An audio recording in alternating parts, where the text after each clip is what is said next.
이번의 내용은 이렇게 생각하면 될 것 같아. 우리가 옛날이 있고 오늘날이 있고 이제 뉴스 소비가 바뀌었다는 얘기야. 옛날에는 우리가 이제 종이로 소비를 하겠지. 종이 뉴스 소비.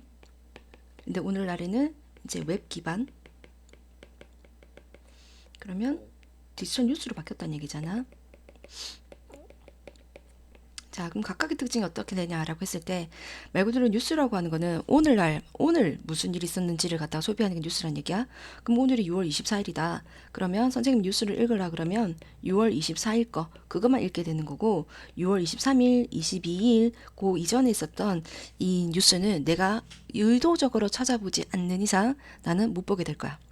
그치? 그래서 혹시라도 6월 22일 날 시작했던 어떤 사건이라는 게 하나 있었다. 여기서 출발을 했고, 얘가 B로 발전을 했고, 그 다음에 내가 C로 이렇게 보게 될 거지만, 결국에 내가 보는 건 A도 못 보고, B도 못 보고, C만 보게 될 거란 얘기지. 옛날에 종이 뉴스로 되어 있을 때는. 왜냐하면 뉴스는 해당 것만 보여주는 거니까. 내가 굳이 도서관에 가서 B와 A를 찾지 않는 이상, 굳이 찾지 않는 이상 이건 볼 수가 없으니까. 그래서 맥락에 끊김이 있다는 얘기야. 그런데 이 디지털 기반 뉴스를 한번 생각해 보면, 만약에 어떠한 선생님이 사건 C를 갖다가 입력을 하게 되잖아. 그러면 그 밑에 C라는 뉴스도 보여주고, 그게 왜 일어나게 됐는지 A도 알려주고 그 다음에 B도 알려준다는 얘기지. 그러면 나는 C라는 오늘날의 뉴스가 궁금해서 뒤져봤지만, 결국에는 A도 제시해주고 B도 제시해주니까 선생님 어떻게 되는 거다. A, B, C를 연결시킬 수 있는 맥락이라고 하는 게 생기게 되었지. 그지? 자, 그럼 다시 정리를 한번 해보면 얘가 이렇게 된다는 얘기야. 자, 옛날 뉴스가 옛날에서 오늘날의 뉴스의 형태는 바뀌었다. 종이 뉴스 소비에서 웹 기반으로 하는 디지털 뉴스로 바뀌게 되었고, 옛날의 특징은 당일날 뉴스만 볼 수 있지만, 오늘날 웹 기반으로 바뀐 이러한 디지털 뉴스는 그 전의 뉴스까지 접할 수 있게 되었으므로 맥락이라고 하는 게 더욱더 광범위해졌다. 그럼 여기까지 일단 정리를 하고 갈게요. 그래서 얘가 이렇게 얘기를 하고 있거든. 웹 기반으로 하는 저널리즘, 더욱더 길고 맥락적으로 더욱더 폭이 넓어진 채로 남아있다. 괜찮죠? 자, 그러면 갑시다. 자, 웹이라고 하는 게 만들어지기 이전에 이제 신문 따위를 놔두는 이러한 저장소는 일반적으로 여겨졌었는데 주로 먼지가 쾌쾌한 그런 영역이었다. 그리고 전문 연구자이거나 아니면 저널리즘 학생, 언론학과 학생들의 쾌쾌 묵은 그런 영역이었다. 그럼 얘는 지칭하는 게 뭐냐면 신문으로 되어 있잖아. 이런 종이 신문으로. 그것을 저장할 수 있는 물리적인 공간, 즉 도서관 같은 게 있었고, 그 도서관에서 이렇게 먼지가 쿡쿡 쌓여 있다는 얘기는 사람의 발길이 없었다는 얘기지. 그러면 뉴스가 소비가 되어지지 않았다.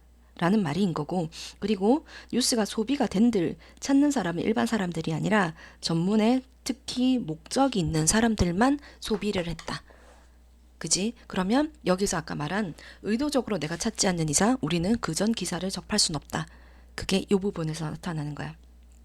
그리고 이러한 저널리즘이라고 하는 것은 말 그대로 이거였다. 현재에 무슨 일이 일어나는 것과 관련이 있었다. 즉 6월 24일 날 내가 뉴스를 찾아보면 24일 날 뉴스만 알려주는 거지 23일, 22일을 알려주지 않는다. 즉 우리는 커다란 맥락이라고 하는 걸 종이 뉴스로는 접할 수가 없었다. 그렇게 생각하면 될 것 같아. 그래서 일반적인 이러한 접근 가능성, 이러한 우리가 신문 저장소에 있어서의 접근 가능성이 근데 확장되게 되었다. 자, 확장시켰는데 뭐를 확장시켰냐면 이 언론이라고 하는 것의 유통기한을 갖다가 확장시키게 되었다. 즉 6월 1일 뉴스가 6월 24일까지 계속해서 나오게 되었다. 그리고 그것은 어떻게 됐나 하면 예전에 있었던 이러한 기사라고 하는 것들이 정기적으로 언급이 되어져서 회자가 되어진다. 그렇다 보니까 제공을 하게 되는 건데 맥락이라고 하는 것을 제공하게 되었다. 24일 뉴스인데 22일, 21일, 6월 1일 그 이전까지 다 나오니까 나는 ABC 맥락이라고 하는 것을 알 수 있게 되었고, 그렇다 보니까 이러한 현재 일어나는 기사거리에 대한 맥락이라고 하는 것을 제공하게 되었다. 듣죠? 자, 그래서 with regard to라고 하는 거는 about라고 생각하면 되거든. 어떻게 이러한 의미들이 만들어지게 되는 건지, 복잡한 이슈, 그리고 지금 현재의 뉴스에서 우리가 접하게 되는, 즉 현안에 대해서 조금 더 복잡한, 왜 이런 일이 생기게 되었는가 와 같은 이러한 복잡한 의미에 있어서 이러한 출발이라고 하는 것이 이해되어질 수가 있다. 즉 다시 한 번 더 설명할게. C라는 일이 내가 오늘 궁금해. 근데 지금 보면 웹 기반으로 하다 보니까 A, B를 제시를 해줄 거야. 그리고 오늘날의 C는 C만 애초부터 C로 출발한 게 아니라 A라는 사건에서 B로 발달했고 B라는 사건에서 C로 발달했으니까 그 오늘날 내가 마주하게 된 C라는 뉴스는 복잡한 거 맞잖아. C에서 출발한 게 아니라 그 이전 단계 여러 가지 단계들이 있었으니 복잡한 거고, 오늘날 내가 뉴스에서 접하게 되는 이러한 뉴스는 C. 조금 이해될까? 그렇다 보니 자, 이러한 출발이라고 하는 것이 이해될 수가 있는데 준비가 되는 것 같다. 온라인 뉴스 소비자에 의해서 준비가 되는 건데, 근데 그 온라인 뉴스 소비자는 즉 관여하고 참여할 수 있게 되었다. 그 기저 문제와 그리고 맥락에 대해서 참여할 수 있는 준비가 되었다. C를 궁금해서 봤는데 그 디지털 뉴스는 A와 B를 제시해주니 A, B, C, 아 이래서 이렇구나, 저래서 저랬구나 라고 하는 그런 뉴스의 맥락과 기저 이슈 A, 이거에 대해서 참여할 준비가 되었고, 그리고 그것은 명백하게도 멀지는 않았었다. 종이로 된 소비, 그 뉴스 소비자라고 했으니 그 옛날 형태란 말이야. 그럼 옛날 형태면은 6월 24일 거를 찾으면 6월 24일 거만 나온다 그랬잖아. 그러니 그 이전 뉴스를 명백하게 알 수 없었던 사람들한테는 굉장히 명백하게 오늘날의 이 웹 기반 저널리즘이 맥락을 제시해주고 있다. 그리고 한 가지가 있다. 이런 점점점 커지고 있는 특성들 중에 하나인데, 온라인 뉴스의 특징은 하나가 있는데, 요거는 일단 분사 구문으로 날아가고 여기가 진짜 동사거든. 그리고 이런 온라인 뉴스의 특징은 다음과 똑같은데 바로 가능성인 것 같다. 우리가 이해를 할 수 있게 된 것 같은데 새로운 기사거리를 갖다가 이해를 할 수 있게 됐다. 근데 그러한 그 기사거리를 분명한 어떤 결과물로 이해할 수 있게 된 것이다. 즉 이해가 분명해졌다라고 생각해 주면 될 것 같아. 그런데 그것은 뭐냐 하면 조금 더 컸던 경제적인 거, 그리고 사회적인 거, 그리고 문화적인 이러한 이슈들을 이해를 하게 된 것 같다.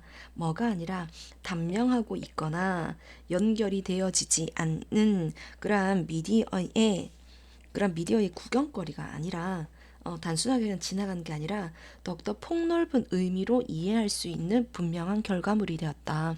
C라고 하는 게 그냥 C가 생겼구나가 아니라 A가 B를 만들었고 그래서 B가 C를 만들었구나 라고 하는 더 커진 맥락에서 이해할 수 있게 되었다. 괜찮은 거 맞을까요? 한 번만 다시 정리할까? 자, 옛날 형태의 종이, 그 다음에 오늘날의 형태, 이제 웹 기반, 그리고 옛날에는 6월 24일 당일 형태의 뉴스만 소비를 하다 보니까 맥락이라는 걸 알 수가 없었지만, 오늘날에는 뉴스의 수명이 웹 기반으로 인해서 더욱더 증가되어서 A, B, C라고 하는 이 C라는 사건을 갖다가 조금 더 큰 맥락에서 이해할 수 있게 되었다. 그게 바로 웹 기반 디지털 뉴스의 특징이다. 자, 일단은 이렇게 한번 이해해 보시고 안 되면 댓글을 달거나 선생님한테 질문을 해보자. 자, 그러면 여기서 중요한 거 한번 보도록 할게요. 쌤이 생각했을 때는 이 부분이 그래도 빈칸 문제가 조금 될 것 같거든. 여기 C번이 이 부분이 아무래도 서술형으로 써도 얘가 예쁠 것 같으니까 얘 한번 연습을 한번 해봅시다. 그리고 단어 자체로 중요한 거는 요 부분, 요게 이 부분에서 가장 핵심일 것 같으니 빈칸 문제를 한번 생각해보고, 그리고 요 자체 단어 extend도 우리가 꼭 챙겨서 들어가도록 합시다. 그리고 요 부분에서 온라인이 되면 안 되고 프린트가 돼야 되겠지. 그래서 옛날 사람들은 당일 뉴스만 소비하기 때문에 이 사람들은 명백하게 그 맥락을 알 수 없었다. 그게 돼야 되니까. 그리고 주어와 동사의 위치가 굉장히 멀지, 이런 것들은 항상 체크하고 들어가도록 합시다. 그리고 요 마지막 문장이 선생님이 생각했을 때는 빈칸 문제, 우리는 폭넓은 부분에서 이해할 수 있게 되었다는 얘기잖아, 그지? 그래서 그냥 C를 C로 이해하는 게 아니라 A, B, C라는 폭넓은 맥락에서 이해할 수 있게 되었다가 되었으니까 이 부분이 빈칸 문제 정도로 그거를 좀 정리해서 들어가도록 합시다. 그렇게 해서 8강의 2 이렇게 정리하자.